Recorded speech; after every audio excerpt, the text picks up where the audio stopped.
Mais forte. Aleluia. Glória a Deus. Podeis assentar. Vamos abrir a palavra de Deus e vamos falar sobre a graça da graça. Nós não podemos dar graças a Deus sem entender o que é a graça. Logo em Gênesis 6:8, vocês podem ver aí no telão, não precisa vocês abrirem a palavra, Gênesis 6:8. Pode colocar no telão, por favor. Noé, porém, achou graça aos olhos do Senhor. Deus, na sua divina misericórdia, achou um homem em um mundo, olha lá, está no telão, em um mundo difícil naquela época, tão difícil que o Senhor resolveu destruir a terra com um dilúvio, porque era homem contra homem, era homem destruindo raças, era homem com várias mulheres e bebidas e destruições, e a face da terra estava desse jeito, pecaminosa de tal forma que enojou ao Espírito de Deus, e Deus resolveu dar fim e cabo à terra. Mas ele falando, encontrou um que o ouviu, um só que o ouviu. Imagine então uma multidão, você falando, ninguém lhe ouve, mas uma pessoa na multidão ouve você. Você está falando ali, falando, ninguém te dá atenção. Assim é como Deus fica. Como Deus fica, Deus fala do seu santo trono e ninguém dava atenção à voz de Deus. E ele achou graça em Noé. Noé ouviu a voz de Deus. Noé tinha um comportamento diferente e por ele Deus resolveu salvar e continuar a humanidade com a família. E na arca, aquela arca, ele pegou o coletor, um casal de cada espécie, colocou naquela arca, e houve chuva 40 dias e 40 noites, e houve salvação para a criação. A criação continuou se multiplicando, inclusive Noé, a raça humana por Noé. Então, Deus naquele momento achou graça. Noé, porém, achou graça aos olhos do Senhor. Só ele. Só ele. Houve a época que só Abraão, Deus falava com a terra toda, e só Abraão atentou para a voz de Deus. Então, vivemos uma época assim parecida? Vivemos. Mas graças a Deus que muitas pessoas têm ouvido a voz de Deus. Muitas pessoas têm atentado à voz de Deus. As pessoas têm, não só eu ou só você, mas muitas pessoas têm atentado à voz de Deus. Então, Noé achou graça. Outro texto aqui, João 1,14. João 1,14, a Bíblia diz: E o verbo se fez carne, habitou entre nós, e vimos a sua glória, como a glória do unigênito, do Pai, cheio de graça e de verdade. Então Jesus Cristo habitou entre nós com a plenitude da verdade e a plenitude da graça. E aí eu te digo, o que é a graça? É um favor que se dispensa ou recebe, mas ela vem da origem de favor. Ou você dispensa a graça a alguém, ou você recebe essa graça. Então é um favor, não é pago. Então Jesus Cristo dispensou a graça sobre nós. Então vamos falar sobre a graça da graça. Favor que se dispensa ou recebe. Quando você... Tem muitas pessoas que fazem muitos favores a outras. Ela tem essa característica de fazer. Só que quem faz favor a outras pessoas tem que aprender que se você realmente quer fazer o favor, não fique pensando de nada em troca. Porque senão você vai se decepcionar com o favor que você fez e vai chegar um momento que você não vai fazer mais nada porque seu coração vai endurecer. Eu fiz favor a fulano, aí nem me retribui, nem me dá um bom dia. Então você vai viver desse jeito. Então quando você tiver condição de fazer, faça e não olhe nenhum dia e espere receber. Imagine quanto favor Jesus Cristo já fez, desde que a humanidade existe. E quantas pessoas já viraram o rosto para Jesus? Quantas pessoas já viraram o rosto para Deus, para o Pai? E quanto favor Ele já fez para nós? Então observe e tenha a sua vida tranquila. Faça, dê com a mão, sem olhar o que faz a outra. Você nunca vai se machucar. Porque se for um favor que você vai fazer para você se machucar, não faça. Eu vou fazer porque ela vai me ajudar quando eu precisar. Em primeiro lugar, quando você precisar, quem vai lhe ajudar é Deus. É Deus. Então não fique esperando que aquela pessoa venha porque você ajudou ela. Faça e esqueça. Por quê? A conta Quem vai pagar você é Deus. Entendeu? Deus vê que você é uma pessoa boa. E Deus vai trazer sempre retorno para você. Sempre um retorno para você. Então não espere dessa forma. Porque Jesus Cristo, imagine Jesus passar o que passou e, eu quero que a humanidade faça isso e isso por mim. Não, Jesus teve aquele projeto dele, ele executou perfeitamente. E venceu. Sem depender de ninguém. Não dependeu de ninguém. Está disponível a todos, mas poucos aceitam. Agora, abra a Bíblia em Efésios. Vamos seguir essa sequência em Efésios, no capítulo 2, no 3 e no 4. 2, do 1 ao 7. Então diga assim, a graça está disponível a todos, mas poucos aceitam. Efésios 2, do 1 ao 7. Olha o que diz o texto. E vos vivificou, estando vós mortos em ofensas e pecados. Em outro tempo andastes segundo o curso deste mundo, segundo o príncipe das potestades do ar, do espírito que agora opera nos filhos da desobediência. Para um pouquinho aí nesse versículo. Quem não tem o Espírito Santo tem espírito da desobediência, está escrito aí. No 2:2. Não tem outro jeito, gente. Não tem um terceiro espírito. Ou é o Espírito Santo, ou é o espírito da desobediência, que habita nas pessoas. Então, olha, em outro tempo andaste, está dizendo que eu e você andava, segundo o curso deste mundo, segundo o príncipe das potestades do ar. A Bíblia está dizendo que o curso deste mundo está regido pelo príncipe das potestades do ar. É como se fosse um grande rio, todo mundo está indo nesse grande rio, e quem rege esse rio é o principado do ar, a potestade do ar. Então, antigamente, você que já é evangélico, que pode ter uma pessoa aqui que ainda não seja batizado, não está ainda na presença de Deus, e que você esteja, acho que você veio aqui para isso, é segundo o príncipe das potestades do ar, o espírito que agora opera nos filhos da desobediência. Quem desobedece a Deus, tem um espírito que opera nele, e esse espírito que opera nele é o espírito do mundo.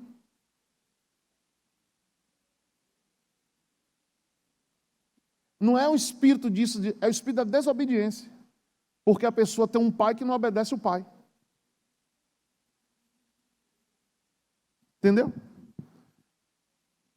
Ele é ser humano, mas não obedece ao Senhor. O texto segue. Entre os quais todos nós também antes andávamos, nos desejos da nossa carne, fazendo a vontade da carne e dos pensamentos. E éramos, por natureza, filhos da ira, como os outros também. Então, olha que situação. Deu na mente, eu fiz. A vontade da carne. Aí você chega e entrevista um cidadão, quando às vezes a polícia prende. Por que foi que você matou aquela pessoa? Me deu vontade. Me deu vontade, eu fui lá e matei. Entendeu? Cada um com um grau. Outra com vontade de comer. Eu tive vontade de comer isso que eu não podia, que o médico proibiu. Eu fui e comi. E o outro disse simplesmente, eu tive vontade de matar. Não é chocante? Chocante. Mas aí, entenda que quando a gente obedece a Deus, evita tudo isso na nossa vida. Fazendo a vontade da carne e dos pensamentos. Éramos, por natureza, filhos da ira, como os outros também. Mas Deus, que é riquíssimo em misericórdia, diga glória a Deus, pelo seu muito amor, com que nos amou, estando nós ainda mortos em nossas ofensas, Ele nos vivificou juntamente com Cristo. Aí vem, pela graça sois salvos. Então temos que dar graças a Deus em tudo, porque você estava lá no teu erro e Deus foi lá e te buscou. Imagine que, será que a gente pensava isso? A gente estava no erro, uma hora dessa, domingo, uma chuva dessa, a gente estava fazendo alguma coisa em algum lugar escondido, no erro. E aí, a gente nem na cabeça pensava, um dia tem um Deus que vai me salvar. Não, a gente não imaginava e Ele foi lá e nos salvou. Jesus já olhava para mim, Jesus já olhava para você. Sem a gente nem o conhecer. Mas Ele já estava de olho, um telescópio lá do céu olhando para a gente, olhando e nos filmando. Isso é muito forte, é muito importante. Mas pelo quê? Pela graça. O que é que você pagou para ele estar olhando para você? Nada, é a graça dele, porque a graça é de graça. A graça é de graça. Seguimos o texto aqui. 6. E nos ressuscitou juntamente com ele e nos fez assentar nos lugares celestiais em Cristo Jesus. Querida, a tua reunião é no céu. Eu estou assentado. Só você sai de lá. Você está assentado nas regiões celestiais. Jesus já tem você como um morador do céu. Ele já tem você assim. Ele não lhe vê de outra forma. Ele lhe vê como um cidadão celestial, como um cidadão, sabe, abençoado. Para mostrar nos séculos vindouros, no 7, as abundantes riquezas da sua graça, pela sua benignidade para conosco em Cristo Jesus. O que é que Jesus quer mostrar aos séculos vindouros? A sua graça. Ele quer mostrar a graça dele. Porque pela graça sois salvos, no 8, por meio da fé. Isto não vem de vós, é dom de Deus. Amém, igreja? Pela graça você foi salvo. Não vem das obras para que ninguém se glorie. Se fosse pelas obras, uma pessoa que está agora debaixo da chuva pregando o evangelho, estaria melhor do que eu e do que você que estamos no seco. Ah, você estava lá no conforto, na cadeira, no ar-condicionado, eu estava me molhando. Então eu sou salvo, você não é, que você está com a roupa seca. Então não é pelas obras. Amém, igreja? Não é pelas obras. Porque sempre teria alguém que ia fazer mais do que você. Ah, eu oro 3 horas por dia, o outro ora 8. Então sempre pelas obras. Ah, eu vou no hospital uma vez por ano. O cara vai dizer, eu vou todo dia evangelizar no hospital. Então sempre, por isso que a salvação não vem das obras, porque a pessoa ia se gloriar. Ah, minha obra é maior do que todo mundo, ó. A glória é dele. Porque somos feitura sua, criados em Cristo Jesus para as boas obras, as quais Deus preparou para que andássemos nelas. No versículo 11, 8 a 10, 2 a 1 a 7, até o 10. Ok, até o 10. Já lemos aí o texto todo. Agora veja o capítulo 3, do versículo 1 até o 5. Por esta causa, eu, Paulo, sou prisioneiro de Jesus Cristo por vós, os gentios. Se é que tendes ouvido a dispensação da graça de Deus, para que convosco me foi dada, como me foi este ministério manifestado pela revelação, como acima em pouco vos escrevi. Porque, quando ledes, podeis perceber a minha compreensão do ministério de Cristo, o qual em outros séculos não foi manifestado aos filhos dos homens, como agora tem sido revelado pelo Espírito aos seus santos apóstolos e profetas. Então, essa graça, essa explicação da graça, não foi revelada há séculos antes do apóstolo Paulo, mas foi revelado naquele momento e está sendo revelado para mim e para você aqui hoje. Amém? Diga, pela graça, eu sou salvo. Olha o 7 e 8, do qual fui feito ministro, pelo dom da graça de Deus. Então o apóstolo Paulo não está dizendo, eu fui ministro pelo trabalho que eu desempenhei, pelas prisões que eu passei, pelas surras que eu tomei, pelos jejuns. Ele não está dizendo isso, ele diz o quê? Ele não olha nada do que ele fez, nada das dores que ele passou, ele olha o quê? Pela graça de Cristo. Pela graça de Cristo. A saber, o 7, do qual fui feito ministro pelo dom da graça de Deus, que me foi dado segundo a operação do seu poder. A mim, o mínimo de todos os santos, me foi dada esta graça de anunciar entre os gentios, por meio do evangelho, as riquezas incompreensíveis de Cristo.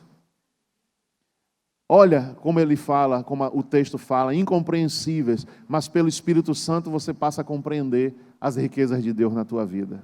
Diga, eu sou rico em Cristo Jesus. 4, do 4 ao 11, aí mesmo em Efésios 4, versículo 4 até o 11. Olha o que diz o texto.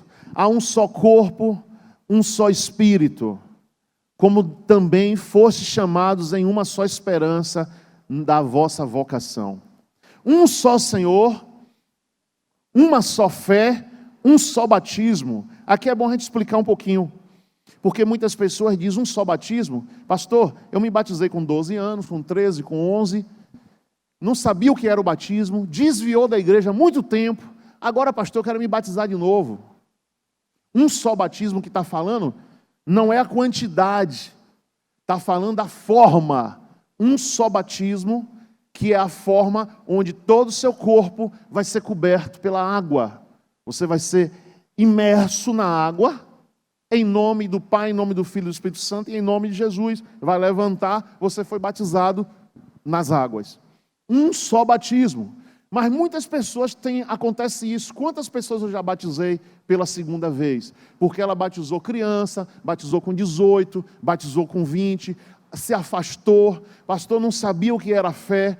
Eu fui empolgado pelo meu pai, pela minha mãe, pela igreja que eu congregava, e eu fui para carnaval, micareta, fiz tudo de errado, e agora eu quero me batizar de novo. Então, a pessoa pode se batizar de novo nessa situação? Sim, pode, nada impede, porque ela mesma tem a certeza de que a vida dela, no primeiro batismo, e tudo que ela fez de errado, ela não era crente. Não tinha um arrependimento. Então ela vem, se batiza de novo, quando volta para Jesus. Normalmente, volta para Cristo em outras igrejas. As pessoas dificilmente voltam, quando se afastam há muito tempo, voltam para as mesmas igrejas, onde, por vergonha, por uma série de situações, prefere ir até outra igreja e lá ela se batiza. Então, querido, esse um só batismo é em relação à forma do batismo. A forma do batismo. Um só batismo, a Bíblia está dizendo, um só Senhor, uma só fé, um só batismo. Veja que aqui também abre parênteses para a gente falar de uma só fé. Observe que muitas pessoas têm fé em Cristo, mas têm fé no galho de arruda, têm fé naquela planta comigo ninguém pode, têm fé em vestir branco sexta-feira, têm fé na ferradura atrás da porta, têm fé na figa dentro da bolsa. Então ela tem vários tipos de fé. Tudo que fala ela tem fé. Eu tenho fé no incenso, eu tenho fé nisso, eu tenho fé naquilo, porque minha avó tem a fé nisso, meu tio tem a fé naquilo, meu amigo tem a fé naquilo outro, meu jogador de futebol que eu gosto tem a fé naquilo. Então a pessoa tem fé em tudo. Jesus quer que você tenha uma só fé. Em quem? Ele. Basta. Jesus Cristo de Nazaré, o Todo-Poderoso. Aquele que ressuscitou, aquele que está vivo e aquele que tem poder de interferir na tua vida e de salvar a tua vida. Quem pode aplaudir a Jesus? Uma só fé.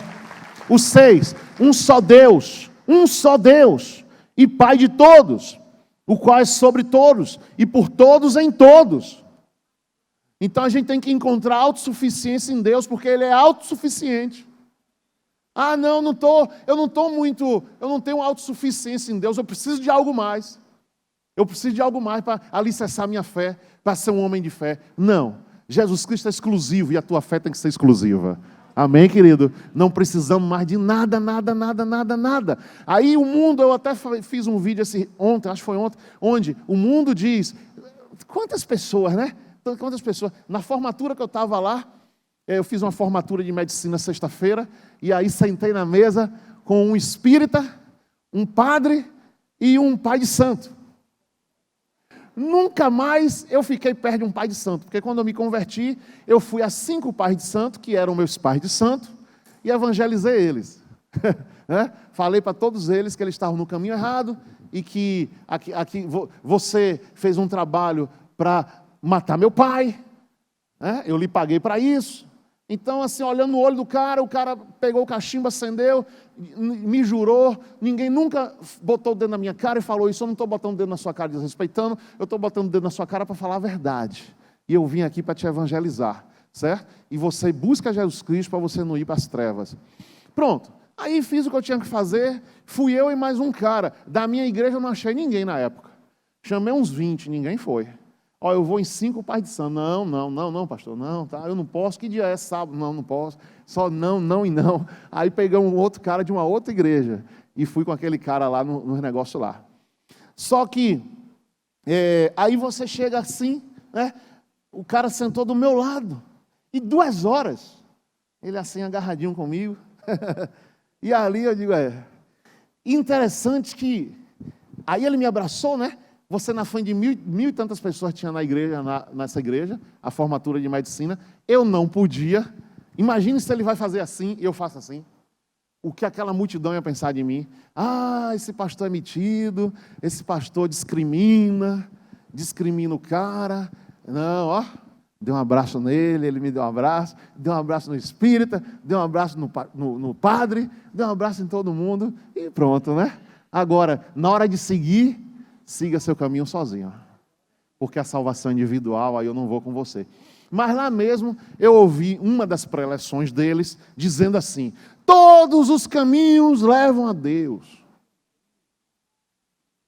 É isso que a humanidade pensa. Todos os caminhos levam a Deus. Você fez uma coisa boazinha, está te levando a Deus. Mas a Bíblia diz que só Jesus Cristo é o caminho, a verdade e a vida. Quem pode aplaudir ao Senhor? Então não tem essa história. Vamos seguir aqui o texto. Estamos aonde? Olha aqui, ó, no 8, 7. Mas a graça foi dada a cada um de nós segundo a medida do dom de Cristo. Pelo que diz, subindo no alto, levou cativo o cativeiro e deu dons aos homens. Ora, isto ele subiu, que é, senão que também antes tinha descido às partes mais baixas da terra. Aquele que desceu é também o mesmo que subiu acima de todos os céus, para cumprir todas as coisas. E ele mesmo deu uns para apóstolos, outros para profetas, outros para evangelistas, outros para pastores e doutores. Até aí o versículo 11, isso é o que fala da unidade da fé, mas que surpreende a graça do Senhor. Vamos ver agora Gálatas, volte aí. Estávamos em Efésios, o livro anterior, a epístola anterior, Gálatas capítulo 3. Gálatas 3. Do 14 até o 29. Agora a Bíblia diz assim: a lei pode nos mostrar onde erramos, mas não pode nos deixar ansiosos para fazer o certo. A graça pode. A graça pode. Vejamos aqui em Gálatas 3, 14. Olha o que diz o texto. Gálatas 3, 14. Para que a bênção de Abraão chegasse aos gentios por Jesus Cristo, e para que pela fé nós recebamos a promessa do Espírito. Irmãos, como o homem fala, se o testamento de um homem for confirmado, ninguém o anula nem o acrescenta.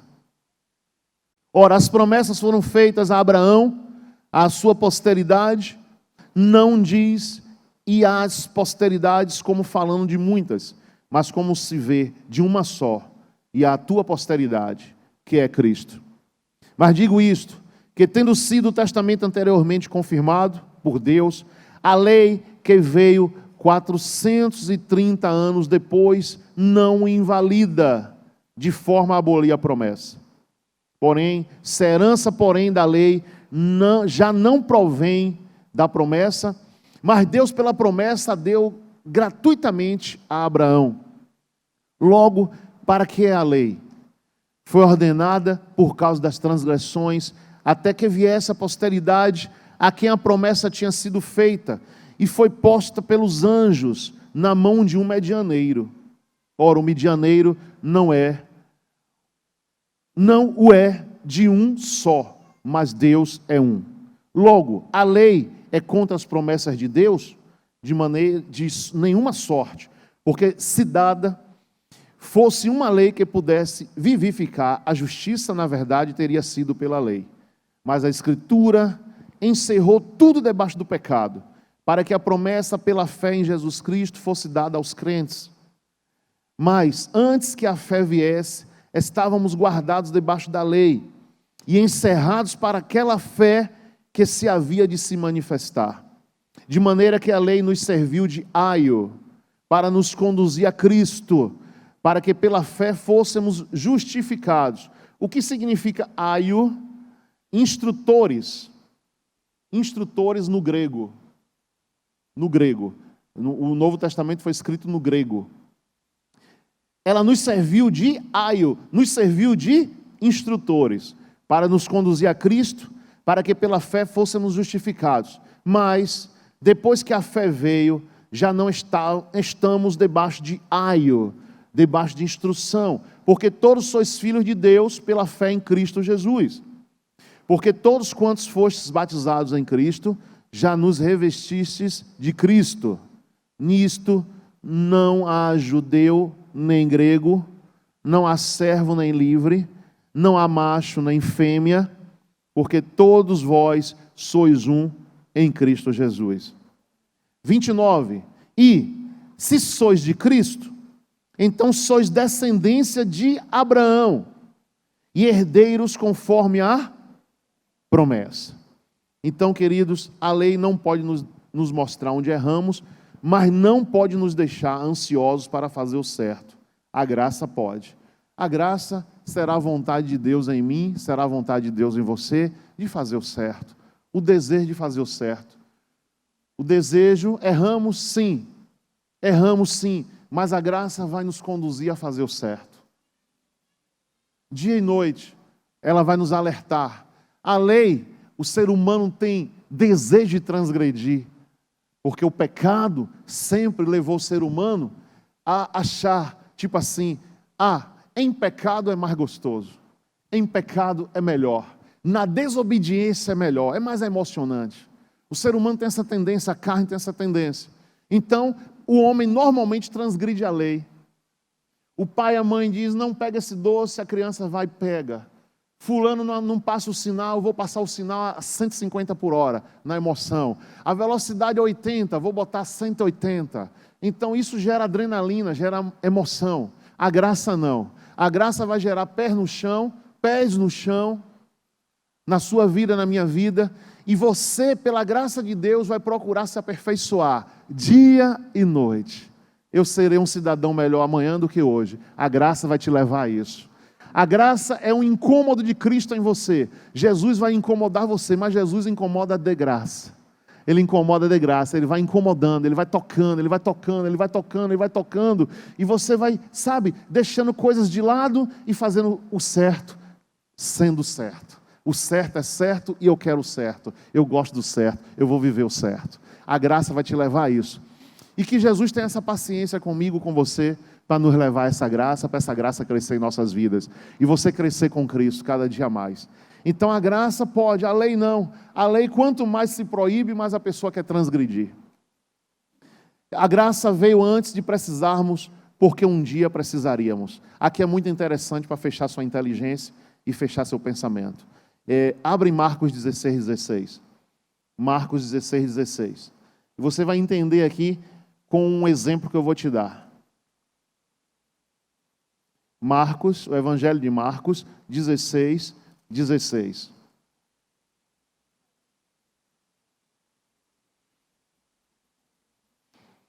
Quem crê e for batizado será salvo, mas quem não crer será condenado. Então necessitamos, nesse texto, de passar a crer, de ser batizado para ser salvo. A graça veio antes de precisarmos, porque um dia precisaríamos. Preste atenção. Ninguém faz um seguro do carro para usar.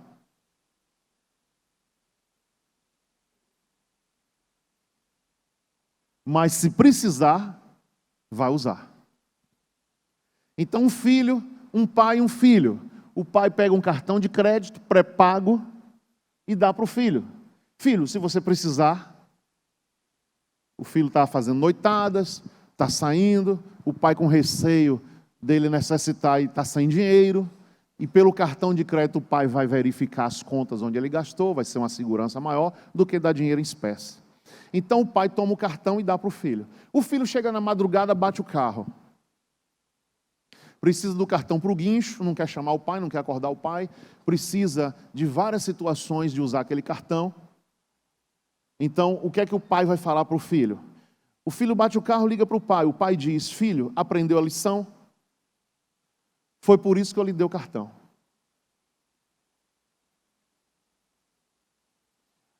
Quando você precisar da graça do Senhor, Ele vai dizer, aprendeu a lição? Todas as vezes que a gente precisar da graça é para não ser condenado, não ser destruído. O socorro de Deus. Erramos, mas o socorro vem. Porque Jesus é o nosso advogado, Ele não está como juiz para condenar. Ele está para nos salvar. Aí a gente erra, não, mas meu pai me deu um cartão. É a graça. É a graça. O cartão está no bolso. A graça. Eu vou usar.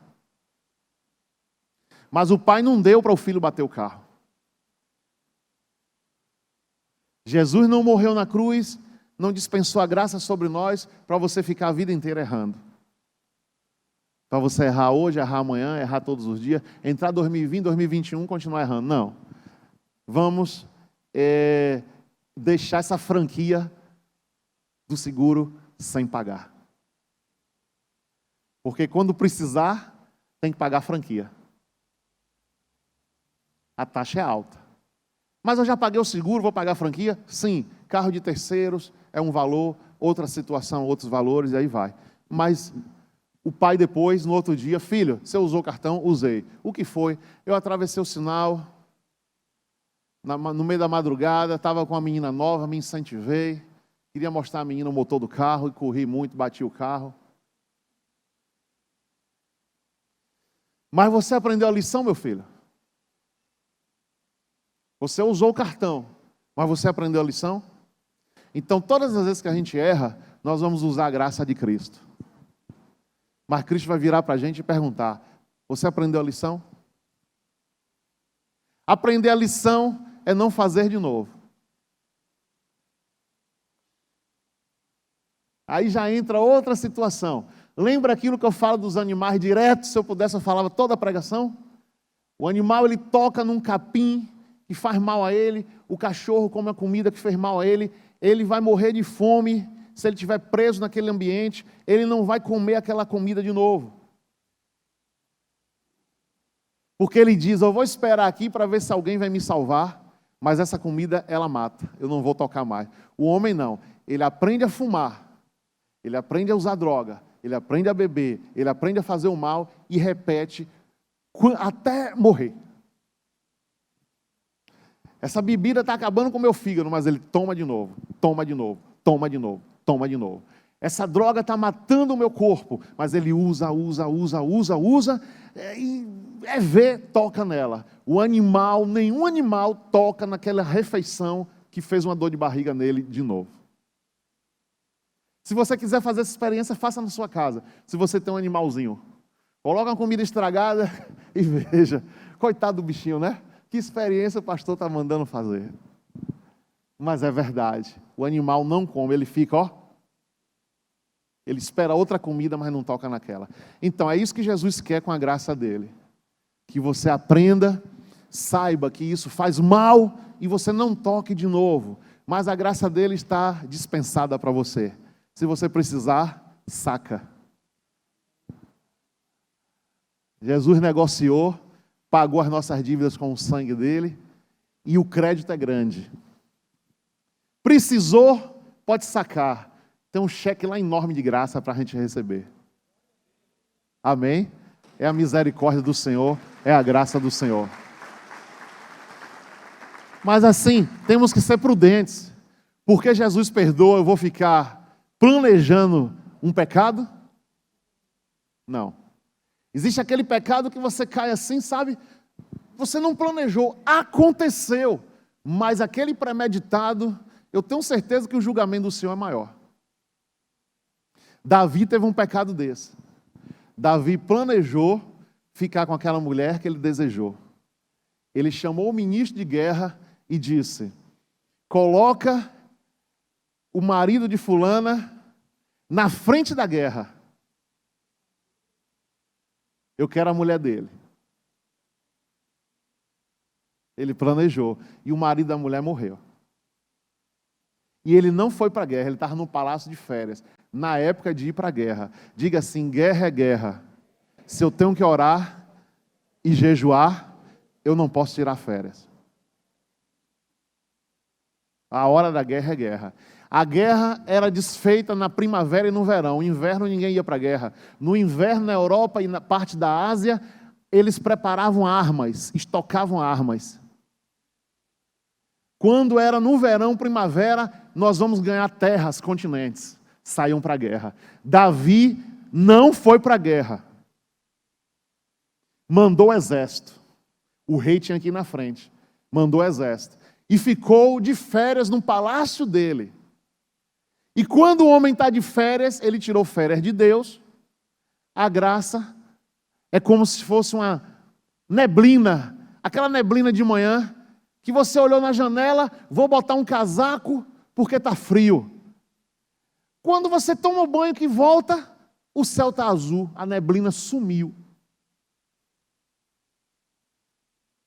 Então Davi, ele naquele momento, eu vou tirar umas férias, vou ficar aqui tranquilo. Aí ele tomou um banho, foi passear na sacada. Quando você vai em Jerusalém, você vê a cidade de Davi, no lugar mais alto de Jerusalém. E dali da sacada do palácio, ele olha para baixo e vê uma mulher, segundo a Bíblia, muito bela, se banhando. E o homem cai pelo que vê. Você, mulheres, olhem pelos olhos dos seus maridos. E aí, quando ele olha, ele viu aquela mulher, chamou os ministros e planejou que aquele homem morresse. Ele não podia matar aquele homem, mas aquele homem lá na guerra morre, eu fico com a mulher dele. Primeira relação que tem, a mulher engravida. O filho morre. Começa o primeiro sinal. Ele passa dias e dias de luto para o filho ficar vivo. Quando o filho morre, ele toma banho, faz a barba, todo mundo questiona ele. Seu filho morreu. Ele não. Eu orei a Deus para Deus salvar. Se Deus levou, a vida segue. Aí Davi certamente disse, tudo bem, meu filho morreu, mas a mulher está comigo. Aí agora começou a desgraça na casa dele. Olha, a graça virou desgraça. Um filho dele pega a irmã. O filho de Davi se deita com a filha. Incesto na casa do rei. Um homem segundo o coração de Deus. O outro filho, Absalão, o diabo botou na mente, quero ser rei e vou matar o meu pai e tomar o reinado. Aí ele já estava jejuando e orando. Quando você lê, eu acho que é o Salmo 51, e tem outro salmo que Davi diz assim, os meus ossos estão grudando na pele, já não tenho mais lágrimas, os travesseiros estão molhados. Davi jejuando e orando, pedindo perdão a Deus.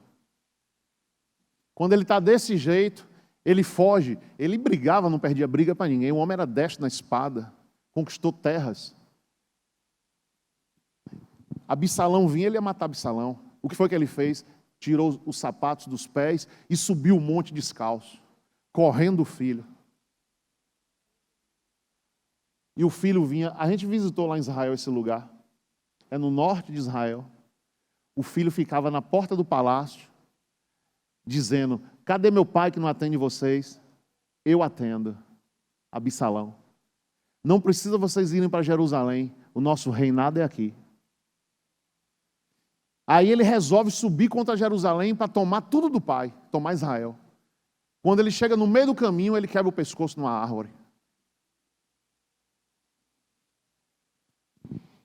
Não era porque o pai estava errado que o filho tinha que matar o pai.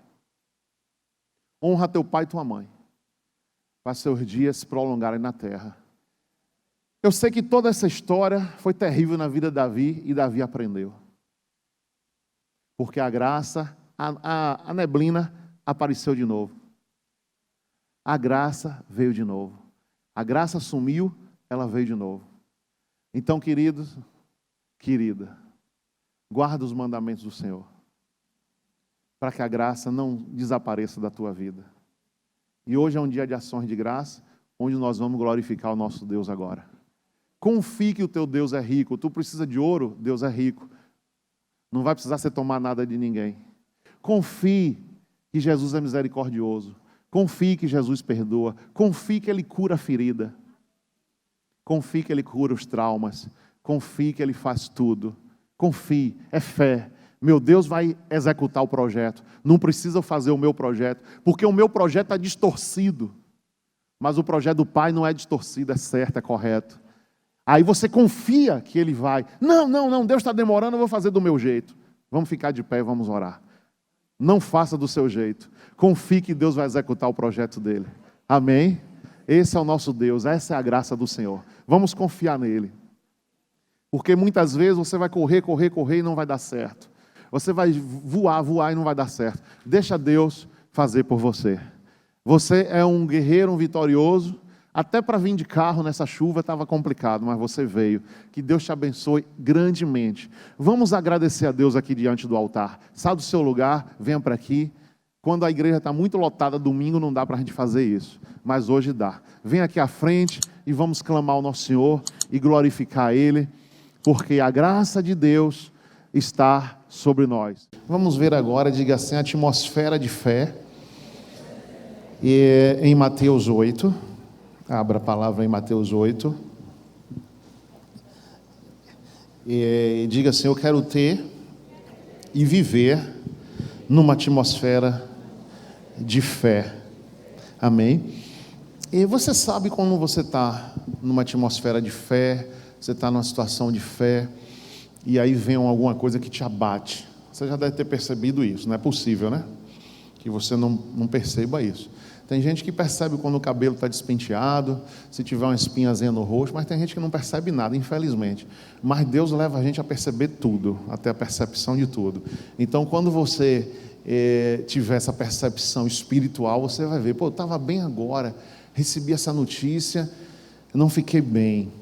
Então você imediatamente ora, porque aquela atmosfera quer fechar, aquela nuvem negra em volta da tua vida, quer fechar. O tempo quer fechar. E cabe a você reagir para o tempo não fechar, para o tempo abrir de novo e o sol se manter brilhando na tua vida. Amém? Então é você que vai tomar essa atitude, é você que vai fazer essa guerra. Então a atmosfera de fé, em primeiro lugar, você tem que incomodar o inimigo, porque quem fecha o tempo é o diabo. O diabo é que fecha o tempo. O diabo é que quer destruir essa atmosfera de fé e vir perturbar a tua vida. Quando está tudo beleza, às vezes na tua porta chega uma notícia ruim. Então é nessa hora que você tem que repreender. Olha o que diz aqui, incomodando o inimigo, Mateus 8, do 28 em diante. É a cura de 2 endemoniados. Veja que não é o diabo que tem que lhe perturbar, é você que tem que perturbar ele. Diga assim para quem está ao seu lado, eu e você é que temos que perturbar o inimigo de Deus, e não ele a mim.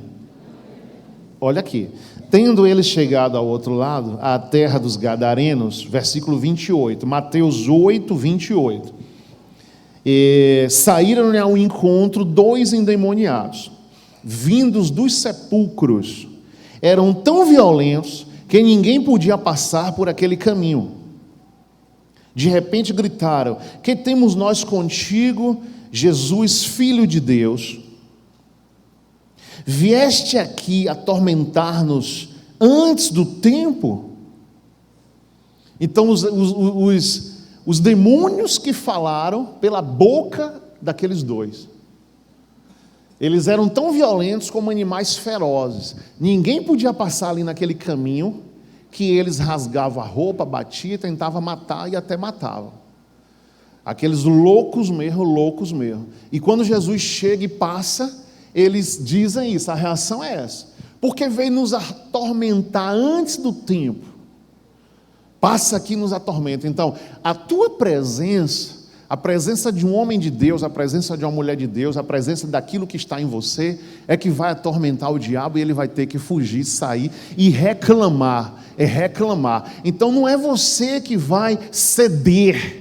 Quem tem que ceder são eles. Quem tem que ser expulso são eles.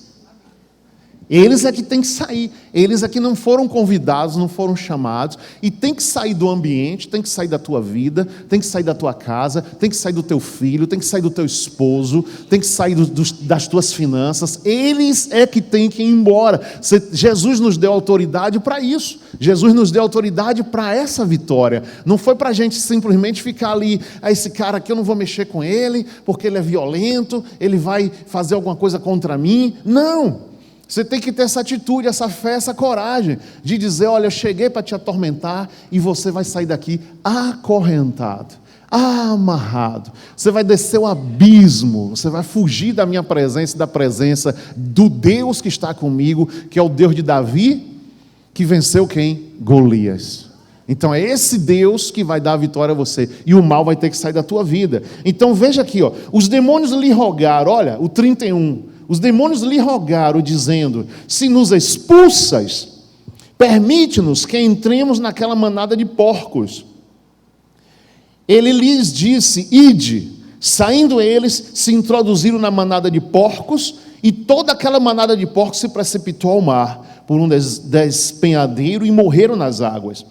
Os porqueiros fugiram, chegando à cidade, divulgaram tudo o que acontecera aos endemoniados. Então toda a cidade saiu ao encontro de Jesus, e vendo, rogaram que se retirasse da terra deles. Por quê? Porque Jesus salvou 2 homens, e os fazendeiros, donos daqueles porcos, perderam os porcos, o diabo já naquela estratégia: bom, eu saio, mas eu tenho que matar alguém.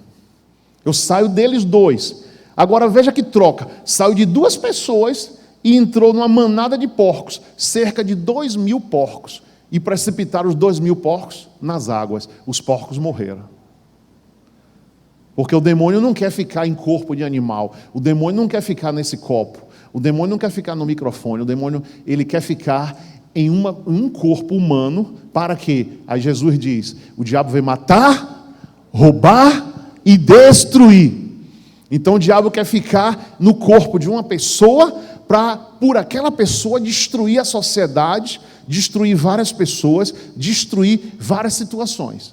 Então é isso que o diabo... O porco tanto faz. Imagine um porco atacando você. Você vai prender aquele porco, matar aquele porco, fazer alguma coisa, ele não tem nada contra você. Então o porco não é nada, o animal, a lagartixa, nada. O diabo quer entrar no corpo de um ser humano, para estuprar uma criança, para estuprar uma mulher, para assaltar um banco, para assaltar uma pessoa, um celular. Lá em São Paulo houve um assalto, a menina com 15 anos, indo da escola, voltando na mesma rua que ela morava, ela estudava. Ela voltando para casa, aí os 2 caras na moto pedem o celular, ela dá o celular, ele olha o celular, a tela estava quebrada. Ele deu um tiro na testa dela, porque a tela do celular estava quebrada. Quer dizer, além de te roubar, quer te roubar um iPhone 0. Não pode ser um celular de R$500, tem que ser um celular, não é? Então, veja que situação. Porque não tem uma autoridade. Aí as pessoas dizem: porque tem muito brasileiro passando fome. Querido, lá no Irã, na Índia, na África, tem muito mais gente passando fome do que no Brasil. E não rouba uma cueca. Não rouba uma cueca.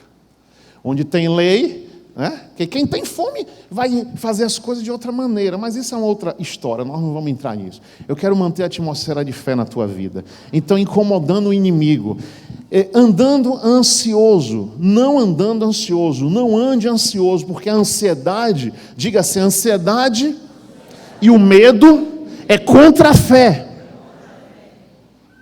Quem tem ansiedade, tem medo. Veja, a irmã aqui falou que várias vezes ela teve medo e estava com dificuldade de conseguir a casa. Quando ela tomou uma atitude de fé, eu vou colocar esse pedido, vai ser atendido, a casa chegou. Então, a sua bênção está para passar por tua mão, porque Deus já liberou a tua bênção. Deus já liberou a tua bênção. Falta uma mudança de atitude da tua parte. E essa noite eu quero que você mude essa atitude com a atmosfera de fé na tua vida. Então preste atenção. Mateus 6, o Senhor diz aqui. Vamos voltar agora a Mateus 6. Aí bem próximo, do 25 ao 34. Olha o que diz a Bíblia. Não andeis ansiosos.